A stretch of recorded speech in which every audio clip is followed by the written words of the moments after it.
কাতারকে ধন্যবাদ। বিশ্ব রাজনীতির জটিল বিবাদগুলোতে বহুবার মধ্যস্থতায় এগিয়ে আসতে দেখা গেছে এই দেশটিকে। এবার মধ্যস্থতা করল পাকিস্তান ও আফগানিস্তানের মধ্যে বিরোধে। আল জাজিরা আরাবিয়াকে দেওয়া এক সাক্ষাৎকারে পাকিস্তানের প্রতিরক্ষা মন্ত্রী খাজা আসিফ জানিয়েছেন, ইতিমধ্যে যুদ্ধবিরতিতে পৌঁছে গেছে পাকিস্তান ও আফগানিস্তান। ভালো খবর। তাদের মধ্যে এই আপোষ মীমাংসা করার জন্য কাতারকে ধন্যবাদ জানিয়েছেন আসিফ। কূটনৈতিক প্রচেষ্টার জন্য ধন্যবাদ দিয়েছেন তুর্কি প্রেসিডেন্ট এরদোগানকেও। যুদ্ধ থামাতে এগিয়ে আসায় আমিও ধন্যবাদ দিলাম এই দেশ দুটিকে। কিন্তু যুদ্ধে জড়িয়ে যাওয়ার জন্য পাকিস্তান আর আফগানিস্তানকে কি দেওয়া যেতে পারে বলুন? প্রথমে আমি সতর্ক করে দিতে চাচ্ছি পাকিস্তানকে। আপনারা কয়েকদিনের যুদ্ধে দুশীল দেশ তথা ভারতকে নাকানি চুবানি খাইয়েছেন, এটা ঠিক, কিন্তু এর মানে এই না যে আপনারা সুপার পাওয়ার হয়ে গেছেন। আপনারা এখন চাইলে যে কোনো দেশকে হাতের তালুতে করে নাচাতে পারবেন, মোটেই না। আফগানিস্তানের সাথে কুলিয়ে উঠতে পারেনি আপনাদের তথাকথিত প্রভু আমেরিকাও। আপনারা পারবেন কিভাবে? আসলে পাকিস্তান আমেরিকার ফাঁদে পড়ে গেছে। খেয়াল করলে দেখবেন মার্কিন প্রেসিডেন্ট ডোনাল্ড ট্রাম্প বারবার আফগানিস্তানের বাগরাম বিমান ঘাঁটি ফিরে পেতে চাইছেন, আর ট্রাম্পের কথা শুনে আফগানিস্তানে বাহাদুরি দেখাতে গেছে পাকিস্তান। হ্যাঁ, ডোনাল্ড ট্রাম্প এখন দুশীল দেশ তথা ভারতকে পাত্তা দিচ্ছেন না, এটা সত্য। তথাকথিত বন্ধুর এমন ব্যবহারে যার পর নাই আহত হয়েছেন নরেন্দ্র মোদী। এতে খুশিতে বগল বাজাতে শুরু করেছে পাকিস্তান। দেশটির নেতারা এখন ভাবছেন ট্রাম্প এখন তাদের একচেটিয়া বন্ধু। কিন্তু বাস্তব কথা হলো, আমেরিকা যার বন্ধু তার শত্রুর দরকার হয় না।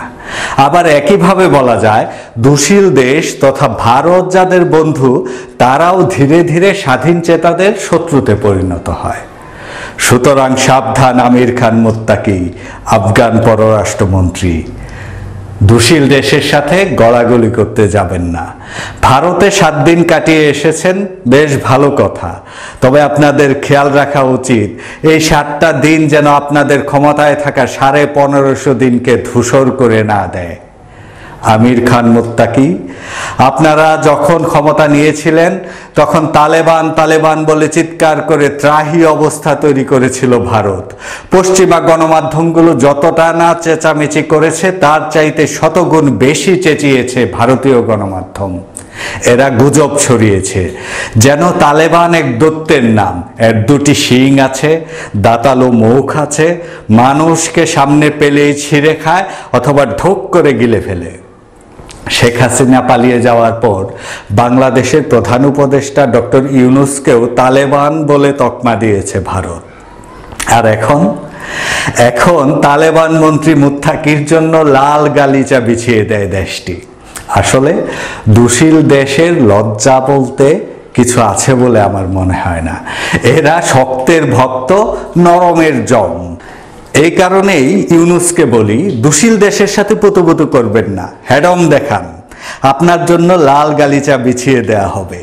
প্রেসিডেন্ট জিয়াউর রহমানের সেই হ্যাডম ছিল।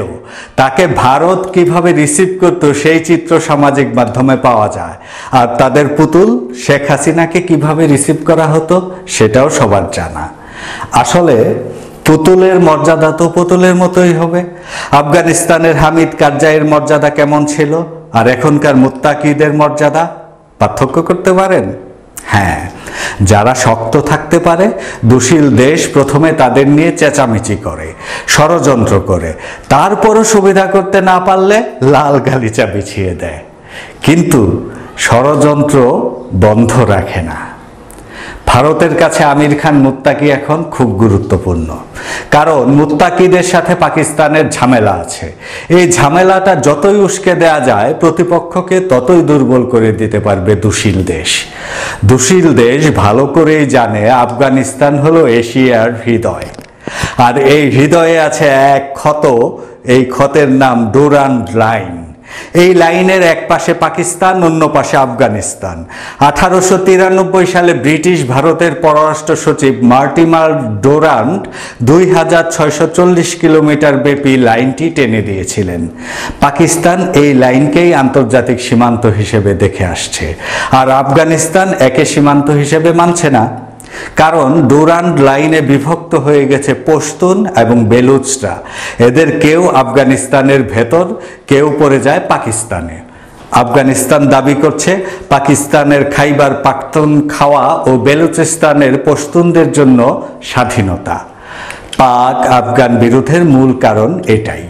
ডুরান্ট লাইনের কারণেই দেশ দুটির মধ্যে গুলি বিনিময় হয়। বেলুচ পশতুনদের মধ্যে জেগে ওঠে বিচ্ছিন্নতাবাদ, আর একেই বারবার সুযোগ হিসেবে ব্যবহার করে আসছে দুশীল দেশ।